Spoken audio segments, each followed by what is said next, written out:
question. I'm just wondering, what kind of work did you do when you were helping people in Asia? 터키 지진 피해 지역에 식량을 지원했고요. So in Turkey, where the earthquake happened, we provided food. 근데 현장에 가서 보니까 터키보다 시리아가 더 어려웠어요. But when we actually arrived in Turkey, we saw the situation was worse in Syria than in Turkey. 터키는 국제사회 지원도 있었고 또 정부의 지원도 있었어요. Turkey was receiving the support from the international community as well as the government was providing help. 그러나 시리아 지역은 민주 반군이 장악한 지역인데 정부의 지원도 없고 국제사회 지원도 없고 NGO도 들어갈 수가 없었어요. But in Syria, the victim area was governed by the anti-Syrian government groups, so they were not receiving help from the government, the international community, or NGO whatsoever. 그래서 저는 가장 더 어려운 지역에 돕는 게 맞다 해서 그 반군 지역으로 들어갔습니다. So I believe that my organization, JTS, we provide help in most needed areas. So we supported help to that area in Syria. 터키 지역 정부 가브나의 사정을 얘기해서 그 가브나의 허락을 받고 들어갔어요. We actually received permission from the local government of Turkey, and we received permission from the governor of the state. 정식 입국이 아니죠. So it is not necessarily a formal way of getting into that area. 제가 한국에서 출발할 때 거기 가도 되느냐 하니까 우리 정부에서 단호하게 가면 안 된다고 얘기했어요. So when I left my country, South Korea, I asked my government, and they said no. 그래도 거기에 고통받는 사람이 있기 때문에 들어갔습니다. But there were people in suffering, so that's why I get into that area. 거기는 그 지역에 원래 살던 사람은 한 200만, 시리아 정부의 로부터 피해서 국내적으로 난민이 한 400만 대는 600만이 살고 있습니다.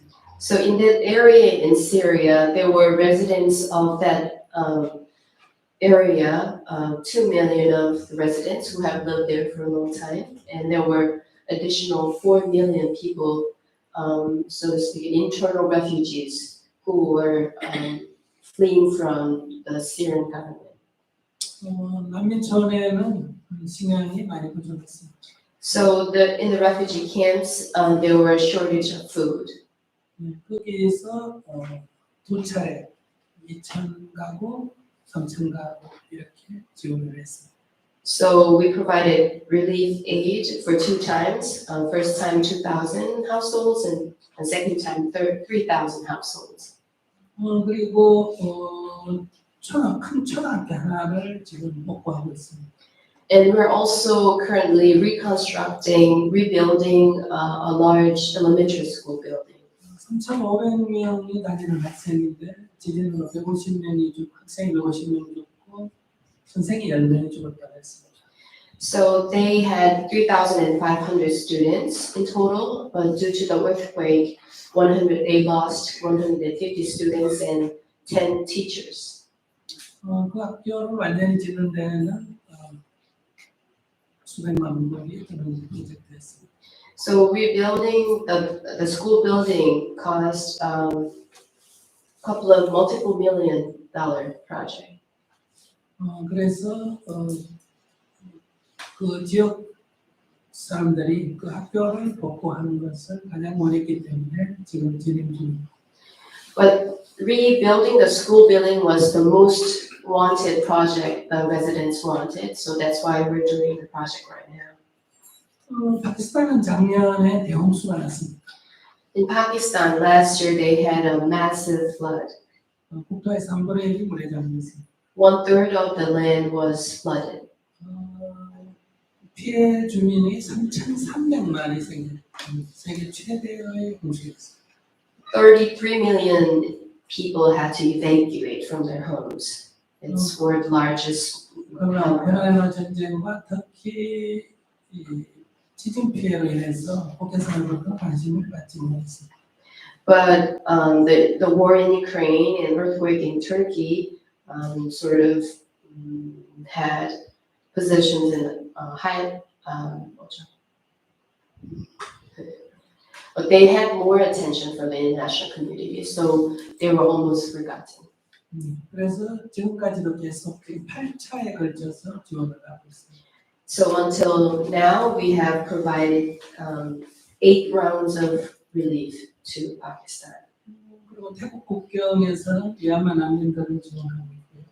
And on the border between Thailand and Myanmar, we are providing aid to refugees coming from Myanmar. 세랑카는 국가부도가 나서 주민들이 많이 어려워서 지원, 빈곤 지역에 지원을 하고 있습니다. And in Sri Lanka, due to the government's financial crisis, we're providing aid to the residents. 부탄을 방문해서는 정부 관계자 고관까지 만나서 지속 가능한 개발에 대해서 지금 논의 중입니다. And also I visited the Kingdom of Bhutan and I have had meetings with government officials and the King of Bhutan. And we're having a discussion on sustainable development project. 한 개 주를 선정해서 지속 가능한 개발을 해보자. I am proposing to designate one state and make it as a site of experiment of sustainable development. 탄소 제로가 되는 삶을 표현을 한번 해보자. And let's make a sample or a model of a state where carbon zero is actualized. 아무리 우리가 의미가 있다 하더라도 먹고 입고 생활하는 것이 너무 열악하면 행복할 수가 없습니다. However meaningful the life you live in, if you have difficulties in your food, clothing, and your housing, you can't be really happy. 가장 열악한 지역의 생활 수준을 조금 개선해 주되 그러나 인간의 욕망을 따라 더 이상 개발하지 않는 그런 어떤 목표를 해보자. So the purpose is selecting the most destitute areas in the country. We're improving their life conditions a little bit, but we're not developing that area to the extent to promote the human desires. 지금은 그것이 별 관심이 없겠지만은 기후위기가 점점 심해져서 우리가 두려움이 있을 때 이런 삶을 산다면 가능하겠구나 하는 그런 하나의 모델을 만들어보자. So maybe we don't get much attention from the world, but when the climate crisis gets severe and worsen, and people have fears about how should they live, maybe that experiment can provide a sample or role model that can show a possibility of hope for the humankind. 우리가 가서 한 달 생활해봐도 생활은 조금 불편하지만은 물도 맑고 공기도 맑고 여유도 있고 살만하다 이렇게 느낄 때 대안이 될 수 있습니다. So let's say if we visit Bhutan and live for 1 month and feel that although it is a little bit inconvenient to live here, but still we have high quality and clean water, good quality of air, so it is worthy of living here despite the inconveniences. 부탄 정부는 GNH라고 GNP가 아니라 GNH라고 해서 국민 행복 지수를 중요시 여기는 나라입니다. So as you know, the Bhutan government, they focus on the happiness of their people, and they have this measurement of GNH, gross national happiness.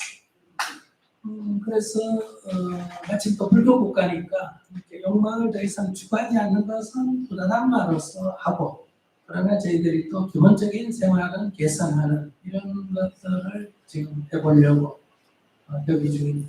So we're in the process of discussing with each other because Bhutan is a Buddhist country. Monitoring and modulating our human desires can be done by the Buddha Dhamma, the teachings of the Buddha. And while we pursue that, we can improve the basic necessities and lifestyle and living conditions of the people. 동남아 지역에서 둘러봤을 때는 베트남이 현재 제일 안정적인 것 같습니다. And the countries that I visited in the Southeast Asia, I feel that Vietnam is in most stable condition.